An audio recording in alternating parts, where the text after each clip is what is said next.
চলছে মধুর মাস। মধুর মাসে একটু ফল না হলে কি চলে বলেন তো? আসসালামু আলাইকুম সবাইকে, কেমন আছেন সবাই? আশা করছি সবাই অনেক ভালো আছেন। আল্লাহর রহমতে আমরাও অনেক ভালো আছি। এই মাসকে মধুর মাস কেন বলা হয় সেটা আমরা কম বেশি সবাই জানি। মধুর মাসে মধুর ফল না খেলে কি আর হয়? তাই এখন অবশ্য লিচুর সিজন প্রায় শেষ, লিচুগুলো তেমন ভালো পাওয়া যায় না, এর জন্য লিচুগুলোর এই হাল। তবে আমগুলো অনেক ভালো, ফ্রেশ একদম টাটকা টাটকা আম। এটাকে মধুর মাস বলার কারণ একটাই, এত মজার মজার ফল পাওয়া যায়, এত মজার মজার ফলের মৌসুম এটা। এই মাসে সব ফল পেকে যায়, এর জন্য এটাকে মধুর মাস বলা হয়ে থাকে। এই যে দেখেন কত সুন্দর সুন্দর আম। তো জামাইরা এসেছে শ্বশুর বাড়িতে, এখন মধুর মাসে তো আর মধু ছাড়া আসা যায় না, তাই জামাইরা নিয়ে এসেছে, সবাই মিলে একসাথে খাবো এর জন্য নিয়ে এসেছে।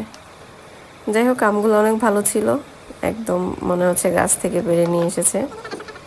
আমগুলো দেখে খুব ভালো লাগছিল, যদিও কয়েকটা নষ্ট হয়ে গেছে, এরকম প্যাকেজিংয়ের কারণে হয়তো বা নষ্ট হয়ে গিয়েছে।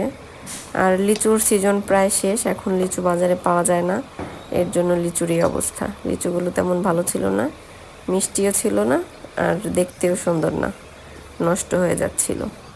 আমাদের বাসায় কাঁঠাল খাওয়া হয় না, কাঁঠাল খুব একটা বেশি পছন্দ করে না, তাই কাঁঠাল এখানে দেখতে পাচ্ছেন না, কাঁঠাল নেই।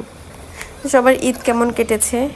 ঈদে কী করলেন? সবাই তো কোরবানি নিয়ে ব্যস্ত ছিলাম, সবাই অনেক বিজি। এই ঈদে সবাই একটু বিজি থাকে, কারণ কাজের প্রচুর চাপ থাকে।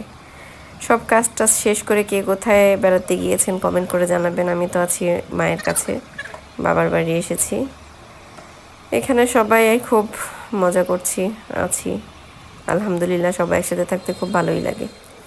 আমি লিচুগুলো খাচ্ছিলাম, ফলগুলো গোছানো হচ্ছিল, আর আমি লিচু খাচ্ছিলাম, কিন্তু কোনো টেস্ট পাইনি, লিচুর কোনো ঘ্রাণও নেই। তারপর আবার কয়েকটা আম পেকেছে, এর জন্য আমও কাটাকুটি হচ্ছিল। রাতের বেলা আম খাচ্ছিলাম, লিচু খাচ্ছিলাম, জানি না কি হয়, পেট ব্যথা শুরু হয়ে যায় কিনা আবার। তবে এইবার অনেকেরই দেখছি আম খাওয়ার ফলে, আম খাওয়ার পর পেট ব্যথা বাচ্চাদের বেশি হচ্ছে, আমার ছেলেদেরই হচ্ছে। আম খাচ্ছে খুব, আর ওদের পেট ব্যথা হচ্ছে। এখন কি করব বলেন? এই মাস চলে গেলে, এই সিজন চলে গেলে তো আর আম পাবো না। আম ওদের খুব প্রিয় খাবার। এই ফলটা যদি এখন না দিতে পারি, সিজন চলে গেলে কিভাবে দিব? যদিও গাছ নেই, গাছে টাটকা আম, ফরমালিন মুক্ত আম যদি খাওয়াতে পারতাম তাহলে হয়তো বা এমন হতো না। অবশ্য বাসায়ও খেয়েছে ওরা, ফরমালিন মুক্ত আমই খেয়েছে, ভাবির গাছে টাটকা আম খেয়েছে, ওইগুলোতে ওদের সমস্যা হয়েছে। জানি না কেন এমন হয়। বাচ্চাদের পছন্দের খাবার, প্রিয় জিনিস, এটা যদি নাই খেতে পারে তাহলে কেমন লাগে বলেন? বাচ্চারা খেতে না পারলে তো আমাদেরও খেতে ইচ্ছা হয় না। যাই হোক, সবার ঈদ কেমন কাটলো কমেন্ট করে জানাবেন, কে এখন কোথায় আছেন সেটাও জানাবেন। আর আমার ভিডিওটা যদি ভালো লাগে লাইক কমেন্ট শেয়ার করতে কিন্তু ভুলবেন না। আমি সবার লাইক কমেন্টের অপেক্ষায় থাকব। সবাই আমার সম্পূর্ণ ভিডিওটা দেখেছেন, যারা যারা দেখেছেন সবাইকে অসংখ্য ধন্যবাদ। আজকের মতো আল্লাহ।